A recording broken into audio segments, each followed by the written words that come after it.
Bienvenidos. Hablemos de la distribución de probabilidad normal. La distribución de probabilidad normal es parte de las distribuciones de probabilidad para variables aleatorias continuas. Ejemplos, obviamente, de variables aleatorias continuas son alturas, pesos, calificaciones, cualquier medida científica básicamente, cantidad de lluvia, etc. Entonces, cualquier cosa que nosotros consideremos es una variable aleatoria continua pudiera potencialmente ser explicada a través de una distribución de probabilidad normal. Probablemente la distribución de probabilidad normal es la distribución más utilizada en inferencia estadística y de hecho la normalidad de los datos es un supuesto importante en muchos de los análisis estadísticos que vamos a estar discutiendo.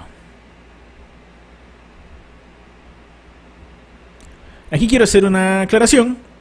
Esa es la forma tradicional de la distribución normal, esa forma bonita de campana.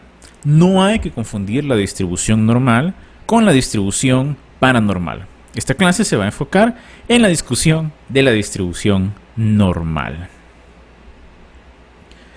Y bueno, la distribución normal es de hecho una familia de curvas. O la curva de la distribución normal es realmente toda una familia. ¿Por qué? Porque todas esas imágenes que ustedes están viendo en el gráfico de la izquierda, todas son curvas de distribución normal. Y hay dos parámetros que son las que van a definir la posición y forma de esa curva. Pero en realidad es toda una familia de curvas. La fórmula que estamos viendo en pantalla es la fórmula que se utiliza para calcular la función de probabilidad cuando nos referimos a la distribución de probabilidad normal. Recuerden, en distribuciones aleatorias continuas, nosotros no calculamos la probabilidad de observar un valor específicamente. La probabilidad de observar un valor en específico es prácticamente cero porque es 1 en el infinito. Sino que aquí lo que estamos haciendo es calcular la probabilidad de que la variable aleatoria tome un valor en un intervalo de datos. Entonces en la fórmula, mu evidentemente es la media, sigma es la desviación estándar y entran pi y e. Entonces no nos preocupemos en este momento de la fórmula. ¿Cuáles son las características de la distribución normal? Bueno, la primera es que toda la familia de distribuciones normales va a diferir únicamente en dos parámetros. Uno es la media, que es la que va a ubicar en el plano la distribución normal, y la otra es la desviación estándar. Si nos fijamos en el gráfico, por ejemplo, la línea roja y la línea verde claro tienen el mismo valor de la media. Sin embargo, la que es verde claro tiene un valor, en este caso de la varianza, mayor, así que los datos están más dispersos. ¿Por qué es que se encoge la curva? Porque el área debajo de la curva tiene que sumar 1. La probabilidad siempre suma 1, así que el área debajo de la curva siempre tiene que ser igual a 1. Entonces, a pesar de que tienen la misma media, una es más pequeña pero dispersa que la otra para acomodar toda la probabilidad. La segunda característica es que el punto más alto de la curva va a indicar a dónde se encuentra la media y por lo tanto también es la mediana. Eso significa que la curva es simétrica. Es la misma distribución a la izquierda de la media y la mediana es la misma que lo que se encuentra a la derecha. Tercera característica es que la media puede tomar cualquier valor. Puede ser un valor negativo, puede ser 0 o puede ser positivo. Si recuerdan, en la distribución binomial no puede tomar valores negativos. En el caso de la distribución normal, sí puede tomar valores negativos y puede tomar incluso el valor de 0 en la media. Cuarta característica, la distribución normal es simétrica, ya lo había mencionado, y las colas, que son esas que se extienden hacia los lados, teóricamente nunca tocan el eje X. Eso significa que la probabilidad se vuelve cada vez más pequeña hasta llegar a valores infinitesimalmente pequeños. Entonces, prácticamente se vuelve 0, pero sin llegar a tocar el eje X o el eje horizontal. Quinta característica es que la desviación estándar determina qué tan plana es la curva. Como ya les había dicho, en la línea verde claro, la varianza y la desviación estándar son mayores que en la línea roja, así que la línea va a ser más pequeña pero más dispersa. Va a tener más probabilidad en las colas. Ven, la línea azul tiene la varianza más grande y definitivamente está muchísimo más dispersos los datos. ¿Qué implica eso?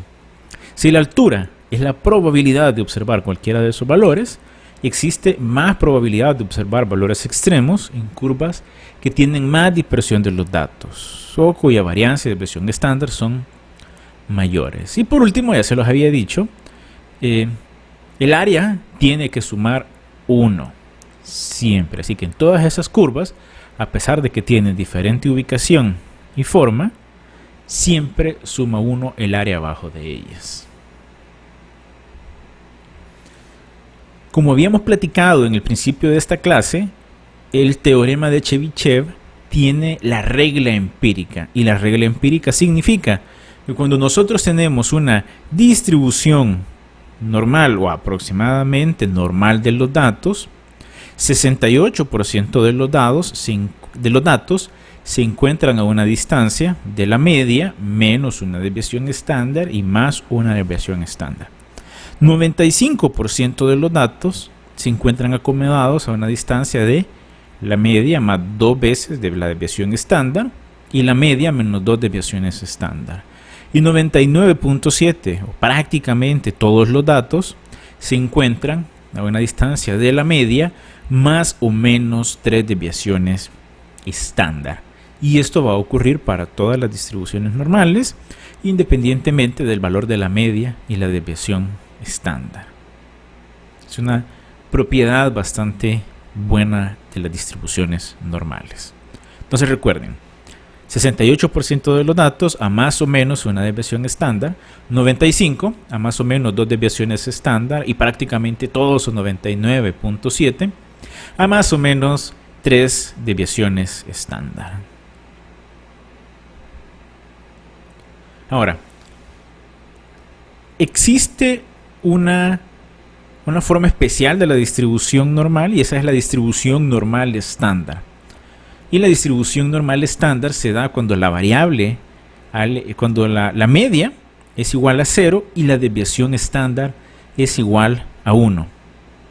Así que más una desviación estándar es 1 y la media es 0. Y en este caso utilizamos la letra Z para indicar el valor de la variable que la variable aleatoria está tomando cuando ha sido estandarizada. Así que si han escuchado datos estandarizados, significa que se calculó su valor Z, que eso ya lo habíamos visto. El valor Z es una medida de a cuántas desviaciones estándar se encuentra un valor de la media. Entonces en este caso utilizamos el valor Z para referirnos a los valores de la distribución de probabilidad normal estándar, que tiene una media de 0 y una desviación estándar de 1. ¿Por qué es importante la distribución normal estándar? Porque como vimos en la fórmula no es tan sencilla de calcular.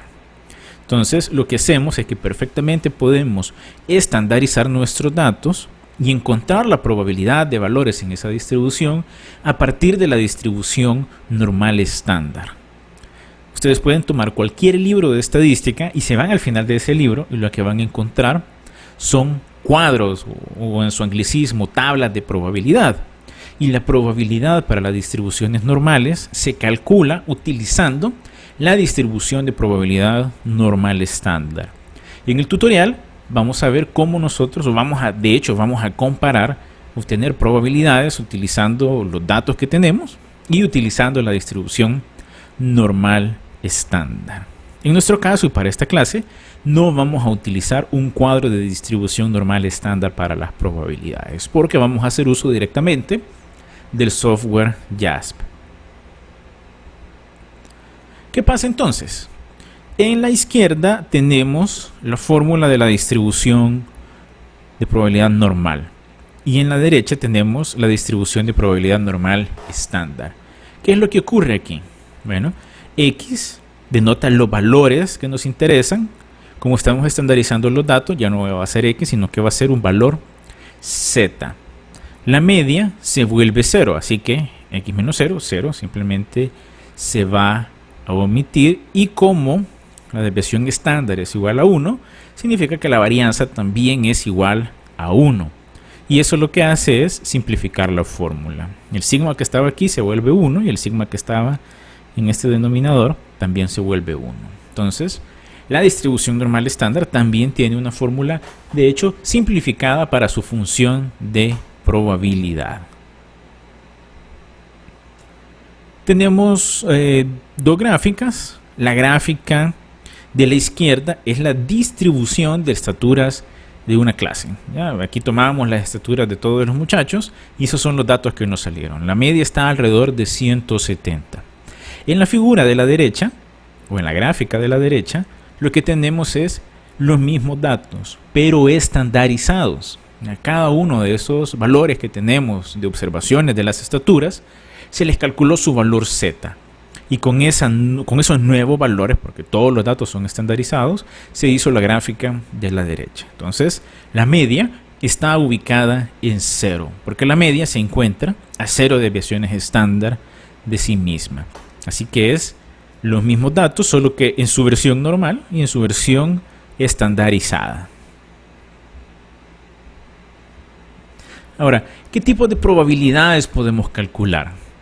Bueno, podemos calcular la probabilidad de que la variable aleatoria normal estándar sea igual o menor a un valor en particular. Entonces, por ejemplo, a mí me pudiera interesar la probabilidad de que seleccionando estudiantes de forma completamente aleatoria, yo encuentro un estudiante que tenga una estatura de 160 centímetros o menor. Me puede interesar calcular la probabilidad entre dos valores. Entonces yo quisiera saber la probabilidad de que seleccionando estudiantes de forma aleatoria, la estatura esté entre 160 y 170 centímetros.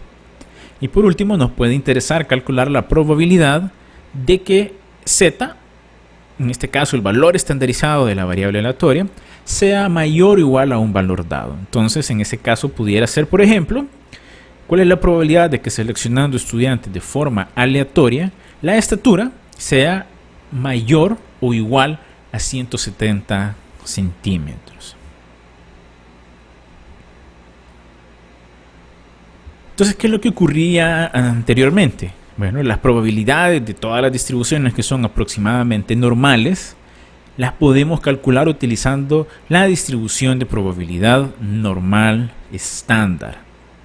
En nuestro caso, como hacemos uso del software, no nos vamos a preocupar ya de esto. Esto es algo que se hacía un poquito más antes, cuando realmente el software era un poquito más limitado y teníamos que recurrir a los cuadros de probabilidad.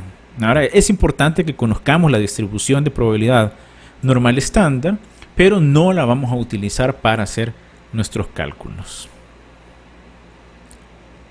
Entonces, ¿qué se hacía? Bueno, cualquier distribución aproximadamente normal con media mu y desviación estándar sigma, primero se convertía a la distribución normal estándar y después se calculaban las probabilidades. ¿Por qué?